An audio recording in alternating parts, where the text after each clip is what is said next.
ಸಹೋದರ ಸಹೋದರಿಯರೇ, ಇಂದು ಯೇಸುವಿನ ಪವಿತ್ರ ನಾಮದ ಹಬ್ಬ. ಇಂದು ವಾರದ ಮೊದಲನೆಯ ಶುಕ್ರವಾರ. ಇಂದು ವರ್ಷದ ಮೊದಲನೆಯ ಶುಕ್ರವಾರ.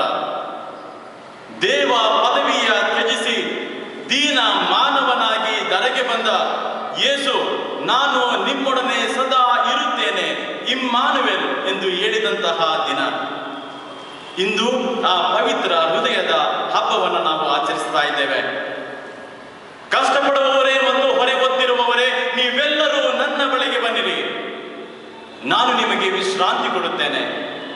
ನನ್ನ ನೊಗವನ್ನು ಹೊತ್ತುಕೊಳ್ಳಿರಿ ಮತ್ತು ನನ್ನಿಂದ ಕಲಿತುಕೊಳ್ಳಿರಿ, ಏಕೆಂದರೆ ಶಾಂತ ಮತ್ತು ದೀನ ಹೃದಯವುಳ್ಳವನು ನಾನು ಎಂದು ಹೇಳಿದಂತ ಯೇಸು ಕ್ರಿಸ್ತರ ವಾಕ್ಯಗಳಿಗೆ ನಾವು ಪ್ರೀತಿಯಿಂದ ಅವರ ಆಹ್ವಾನಕ್ಕೆ ಕರೆ ನೀಡಿದ ಆ ಆಹ್ವಾನಕ್ಕೆ ನಾವು ಇಂದು ಬಂದು ಸೇರಿದ್ದೇವೆ. ಸಂತ ಅಗಸ್ತಿನರು ಹೇಳುತ್ತಾರೆ, ನಮ್ಮ ಹೃದಯಗಳು ಕ್ರಿಸ್ತನ ಸಾನ್ನಿಧ್ಯದಲ್ಲಿ ಇಲ್ಲದಿದ್ದರೆ ನಮ್ಮ ಹೃದಯಗಳು ಆ ಕ್ರಿಸ್ತ ಅಸ್ಥಿರವಾಗುತ್ತವೆ, ನಮ್ಮ ಹೃದಯಗಳು ಅಭದ್ರವಾಗುತ್ತವೆ, ನಮ್ಮ ಹೃದಯಗಳು ಪ್ರೀತಿ ಶಾಂತಿಯಿಂದ ಜೀವನವನ್ನು ನಡೆಸಲಿಕ್ಕೆ ಸಾಧ್ಯವಿಲ್ಲ.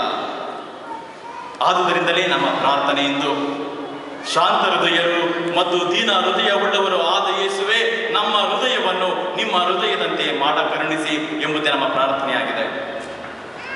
16 ವರ್ಷಗಳ ಹಿಂದೆ ನಾನು ಮೌಂಟ್ ಸೇಂಟ್ ಜೋಸೆಫ್ನಲ್ಲಿ ಸೆಮಿನೇರಿಯಲ್ಲಿ ಇರಬೇಕಾದ್ರೆ ನಮ್ಮ ಒಬ್ಬ ಜೆಸ್ವಿಟ್ ಫಾದರು ಸೆಂಟ್ ಫಿಲೋಮಿನಾ ಹಾಸ್ಪಿಟಲ್ನಲ್ಲಿ ಅಡ್ಮಿಟ್ ಆಗಿದ್ರು. ಆಗ ಅವರಿಗೆ ಬಹಳ ಡಾಕ್ಟರ್ ಹೇಳಿದ್ರು, ಇವರಿಗೆ ಕ್ಯಾನ್ಸರ್ ಉಂಟು, ಇವರು ಹೆಚ್ಚು ದಿನ ಜೀವನ ಮಾಡಲಿಕ್ಕೆ ಸಾಧ್ಯವಿಲ್ಲ, ಇವರು ಶುಗರ್ ಪೇಷಂಟು ಹಾಗೂ ಅನೇಕ ರೀತಿಯ ಕಾಯಿಲೆಗಳು ಇವರಿಗಿದೆ, ಅದರಿಂದ ಇನ್ನು 2 ವಾರಗಳಿಗೆ ಮಾತ್ರ ಇವರು ಬದುಕ್ತಾರೆ ಅಂತ ಹೇಳಿದರು. ಸರಿ, ನಮ್ಮ ಫಾದರ್ ನಮ್ಮನ್ನು ಕಳಿಸಿಕೊಟ್ಟಿದ್ರು ಅವರನ್ನ ನೋಡ್ಕೊಳ್ಳಿಕ್ಕೆ, ಅವರ ಆರೈಕೆ ಮಾಡಲಿಕ್ಕೆ. ಆ ನೋವಿನಲ್ಲಿ, ಆ ದುಃಖದಲ್ಲಿ ಆ ಫಾದರ್, ವಯಸ್ಸಾಗಿದ್ದಂಥ ಫಾದರು ಮಾತಾಡಲಿಕ್ಕೆ ಸಾಧ್ಯನೇ ಆಗ್ತಿರ್ಲಿಲ್ಲ. ಅವ್ರ ಪಕ್ಕದಲ್ಲಿ ನಾನು ಇರಬೇಕಾದ್ರೆ ಅವರೇನೋ ತಮ್ಮ ಆ ತುಟಿಗಳನ್ನ ಬಾಯಿ ತೆಗೆದು ಏನೋ ಹೇಳ್ತಿದ್ರು. ನನಗೇನು ಅರ್ಥ ಆಗ್ತಿರ್ಲಿಲ್ಲ, ಏನು ಹೇಳ್ತಿದ್ದಾರೆ ಈ ಮನುಷ್ಯ, ಈಗೋ ಆಗೋ ಸಾಯ್ತಿದ್ದಾರೆ, ಬಹುಶಃ ಏನು ಹೇಳ್ತಿರ್ಬೋದು ಈ ಮನುಷ್ಯ ಅಂದ್ಬಿಟ್ಟು ನಾನು ಪಕ್ಕದಲ್ಲಿ ಹಾಗೆ ಕೂತ್ಕೊಂಡು ನನ್ನ ಕಿವಿಯನ್ನು ಕೊಟ್ಕೊಂಡು ಕೇಳಿಸ್ತಾ ಇದ್ದೆ. ಅವರ ಮುಖದಲ್ಲಿ ನೋವಿನ ಛಾಯೆ ಇರಲಿಲ್ಲ, ಅವರ ಕಣ್ಣಲ್ಲಿ ನೀರಿರಲಿಲ್ಲ, ಅವರ ಮುಖದಲ್ಲಿ ಸದಾ ನಗುಮುಖ. ನನಗೆ ಆಶ್ಚರ್ಯ, ಈ ಮನುಷ್ಯ 2 ವಾರದಲ್ಲಿ ಸಾಯ್ಲಿಕ್ಕೆ ಹೋಗ್ತಿದ್ದಾರೆ, ಈ ಲೋಕವನ್ನ ತ್ಯಜಿಸಲಿಕ್ಕೆ ಹೋಗ್ತಿದ್ದಾರೆ, ಅಷ್ಟೊಂದು ಭೀಕರವಾದಂತಹ ನೋವು, ಕಷ್ಟ, ಸಂಕಟಗಳನ್ನ, ರೋಗ ರುಜಿನಗಳನ್ನ ತನ್ನಲ್ಲಿ ಇಟ್ಕೊಂಡಿದ್ದಾರೆ. ಆದರೂ ಸಹ ಆ ಮುಖದಲ್ಲಿ ಮಂದಹಾಸ, ಆ ಕಣ್ಣಲ್ಲಿ ಹೊಳಪು, ಆ ತುಟಿಗಳನ್ನ ತೆಗೆದು ಏನೋ ಹೇಳ್ತಿದ್ದಾರೆ. ಏನು ಹೇಳ್ತಿರ್ಬೋದು? ಪಕ್ಕದಲ್ಲಿ ಕೂತ್ಕೊಂಡು ಕೇಳಿಸ್ಕೊಳ್ಬೇಕಾದ್ರೆ ಅವರ ತುಟಿಗಳನ್ನು ನಾನು ಹಾಗೆ ನೋಡ್ತಾ ಅವಲೋಕನ ಮಾಡಬೇಕಾದ್ರೆ ನನಗೆ ಗೊತ್ತಾದದ್ದು, ಅವರು ಇಂಗ್ಲಿಷ್ನಲ್ಲಿ ಹೇಳ್ತಿದ್ರು, Jesus meek and humble of heart, make my heart like unto thine. ಶಾಂತ ಮತ್ತು ದೀನ ಹೃದಯವುಳ್ಳ ಯೇಸುವೆ, ನನ್ನ ಹೃದಯವನ್ನು ತಮ್ಮ ಹೃದಯದಂತೆ ಮಾಡ ಕರುಣಿಸಿ. 2 ವಾರದವರೆಗೆ ಆ ಫಾದರು ಆ ತುಟಿಗಳನ್ನು ಯಾರಿಗೂ, ನನಗೂ ಅರ್ಥ ಆಗ್ತಿರ್ಲಿಲ್ಲ, ಈ ಪ್ರಪಂಚಕ್ಕೆ ಯಾರಿಗೂ ಅರ್ಥ ಆಗಲಿಲ್ಲ. ಬಹುಶಃ ಆ ಶಾಂತ ಹೃದಯರಾದಂತಹ, ಆ ದೀನ ಹೃದಯರಾದಂತಹ ಆ ಯೇಸುವಿಗೆ ಅರ್ಥವಾಗ್ತಿತ್ತು.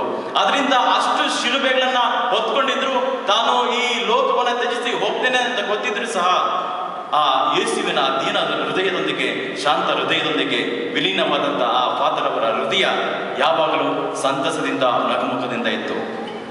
ನಾವು ನಮ್ಮನ್ನೇ ಪ್ರಶ್ನೆ ಕೇಳ್ಕೊಳ್ಬೇಕಾಗಿದೆ.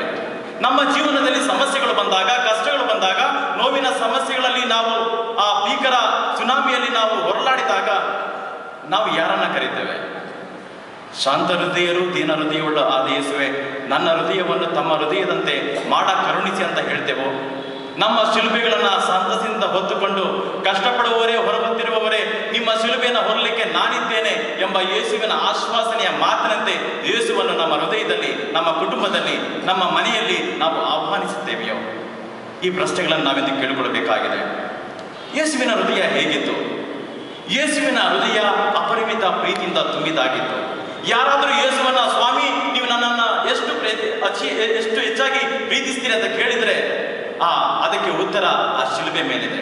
ಯೇಸು ತಮ್ಮ ಎರಡೂ ಕರಗಳನ್ನ ಚಾಚಿ, ಮಗನೇ ಮಗಳೇ, ನಾನು ನಿನ್ನನ್ನು ಎಷ್ಟೊಂದು ಅಪರಿಮಿತ ಪ್ರೀತಿಯಿಂದ ಪ್ರೀತಿಸ್ತೇನೆ, ನಾನೇ ಲೋಕದ ಕುರಿಮರಿ, ನಿನಗಾಗಿ ನನ್ನ ರಕ್ತವನ್ನ, ನನ್ನ ಪ್ರಾಣವನ್ನ ನೀಡಿದ್ದೇನೆ ಎನ್ನುವಂತಹ ಯೇಸುವಿನ ಹೃದಯ, ಯೇಸುವಿನ ಪವಿತ್ರ ಹೃದಯ.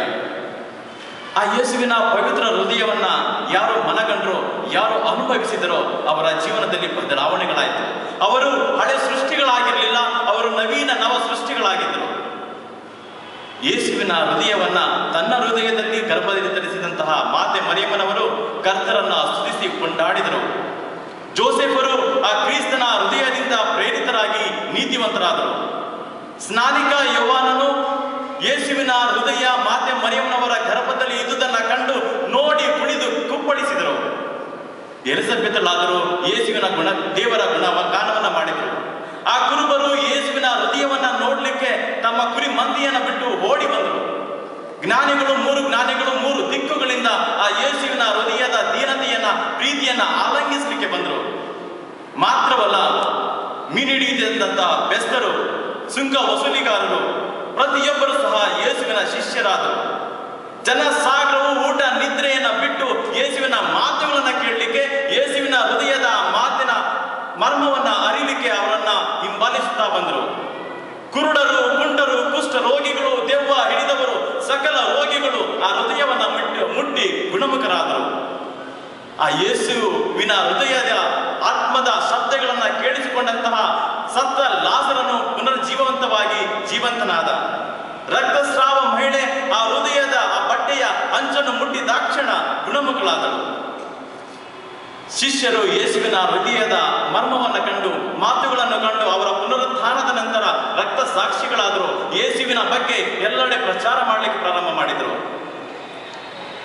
ಮಾತ್ರವಲ್ಲ, ನಾವು ನೋಡ್ತೇವೆ, ಪೇತ್ರ ಹೇಳ್ತೇನೆ, ನನ್ನ ಬಳಿ ಏನೂ ಇಲ್ಲ, ನಾನು ನಿನಗೆ ಏನು ಕೊಡ್ಲಿಕ್ಕೆ ಸಾಧ್ಯವಿಲ್ಲ, ಆದರೆ ನನ್ನ ಬಳಿ ಯೇಸುವಿನ ನಾಮವಿದೆ. ಆ ಯೇಸುವಿನ ನಾಮದಿಂದ ನಾನು ನಿನಗೆ ಹೇಳ್ತೇನೆ, ನೀನು ಕುಂಟನಾಗಿದ್ದರೆ, ಕುರುಡನಾಗಿದ್ದರೆ ಎದ್ದು ನಿಲ್ಲು ಎಂದು ಹೇಳಿ ಆ ಕುಂಟನನ್ನ ಎದ್ದು ನಿಲ್ಲುವಾಗೆ ಮಾಡಿದರು.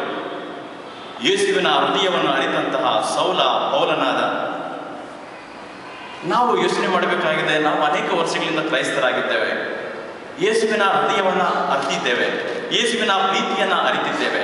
ಆದರೆ ಯೇಸುವಿನ ಪ್ರೀತಿಯನ್ನು ಅರಿತಂತ ನಮ್ಮ ಮನೆಯಲ್ಲಿ, ನಮ್ಮ ಮನಸ್ಸಿನಲ್ಲಿ ಬದಲಾವಣೆಗಳಾಗಿವೆಯೇ?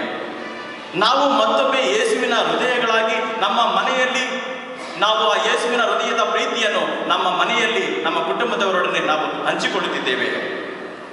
ನಮ್ಮ ಹೃದಯಗಳು ಯೇಸುವಿನ ಹೃದಯವಾಗಿದೆಯೋ ಅಥವಾ ಜೂದಾಸನ ಹೃದಯವಾಗಿದೆಯೋ? ನಮ್ಮ ಹೃದಯಗಳು ಯೇಸುವಿನ ಹೃದಯವಾಗಿದೆಯೋ ಅಥವಾ ಹೆರೋದ ಅರಸನ ಹೃದಯವಾಗಿದೆಯೋ? ನಮ್ಮ ಹೃದಯಗಳು ಯೇಸುವಿನ ಹೃದಯವಾಗಿದೆಯೋ ಅಥವಾ ಆ ಫರಿಸಾಯರಾದಂತೆ ಸುಣ್ಣ ಬಳಿದ ಸಮಾಧಿಗಳ ಹೃದಯಗಳಾಗಿವೆಯೋ? ಇಂದು ನಾವು ವಿಶೇಷವಾಗಿ ಪ್ರಾರ್ಥಿಸಬೇಕಾಗಿದೆ. ಯೇಸು ಕ್ರಿಸ್ತರಿಗೆ ಕೈ ಕಾಲುಗಳಿಲ್ಲ, ಯೇಸು ಕ್ರಿಸ್ತರ ಕೈ ಕಾಲುಗಳು ನಾವಾಗಬೇಕಾಗಿದೆ. ಯೇಸುವಿನ ಹೃದಯ ನಾವಾಗಬೇಕಾಗಿದೆ. ನಾವೇ 5ನೇ ಜೀವಂತ ಶುಭ ಸಂದೇಶಗಳಾಗಬೇಕಾಗಿದೆ. ಕ್ರಿಸ್ತನನ್ನ ಧರಿಸಿ ಕ್ರಿಸ್ತಾಂಬರರಾಗಬೇಕಾಗಿದೆ. ಹೊಡೆದ ಮನಸ್ಸುಗಳನ್ನ, ಹರಿದ ಹೃದಯಗಳನ್ನ ನಾವು ಮತ್ತೆ ಒಂದುಗೂಡಿಸಬೇಕಾಗಿದೆ. ಮಾತ್ರವಲ್ಲ, ನಮ್ಮ ದಿನನಿತ್ಯದ ಜೀವನದಲ್ಲಿ ಪರಸೇವೆಯಲ್ಲಿ ಪರಮಾತ್ಮನನ್ನ ಕಾಣಬೇಕಾಗಿದೆ. ಇಂದು ವಿಶೇಷವಾಗಿ ಪ್ರಾರ್ಥಿಸೋಣ. ನಾವು ಈ 3 ಪ್ರಶ್ನೆಗಳನ್ನ ಪ್ರತಿಯೊಂದು ದಿನ ಕೇಳಿಕೊಳ್ಳೋಣ. ಕ್ರಿಸ್ತನಿಗಾಗಿ ನಾನೇನು ಮಾಡಿದ್ದೇನೆ? ಕ್ರಿಸ್ತನಿಗಾಗಿ ನಾನೇನು ಮಾಡುತ್ತಿದ್ದೇನೆ? ಕ್ರಿಸ್ತನಿಗಾಗಿ ನಾನೇನು ಮಾಡಲಿದ್ದೇನೆ? ಯೇಸುವಿನ ಹೃದಯಗಳು ನಾವಾಗದಿದ್ದರೆ ನಾವು ಬರೀ ನಾಮಕಾವಸ್ಥೆ ಕ್ರೈಸ್ತರಾಗುತ್ತೇವೆ ಹೊರತು ಯೇಸುವಿನ ನಿಜವಾದ ಶಿಷ್ಯರಾಗಲು ಸಾಧ್ಯವಿಲ್ಲ. ಕಷ್ಟಪಡುವವರೇ ಮತ್ತು ಹೊರೆಯುತ್ತಿರುವವರೇ, ನೀವೆಲ್ಲರೂ ನನ್ನ ಬಳಿಗೆ ಬನ್ನಿರಿ, ನಾನು ನಿಮಗೆ ವಿಶ್ರಾಂತಿ ಕೊಡುತ್ತೇನೆ. ನನ್ನ ಮಗುವನ್ನು ಹೊತ್ತುಕೊಳ್ಳಿರಿ ಮತ್ತು ನನ್ನಿಂದ ಕಲಿತುಕೊಳ್ಳಿರಿ, ಏಕೆಂದರೆ ಶಾಂತ ಮತ್ತು ದೀನ ಹೃದಯವುಳ್ಳವನು ನಾನು. ಆಗ ನಿಮ್ಮ ಆತ್ಮಗಳಿಗೆ, ನಿಮ್ಮ ಮನೆಗಳಿಗೆ, ನಿಮ್ಮ ಕುಟುಂಬಕ್ಕೆ, ನಿಮ್ಮ ಹೃದಯಗಳಿಗೆ ಶಾಂತಿ ಮತ್ತು ಪ್ರೀತಿ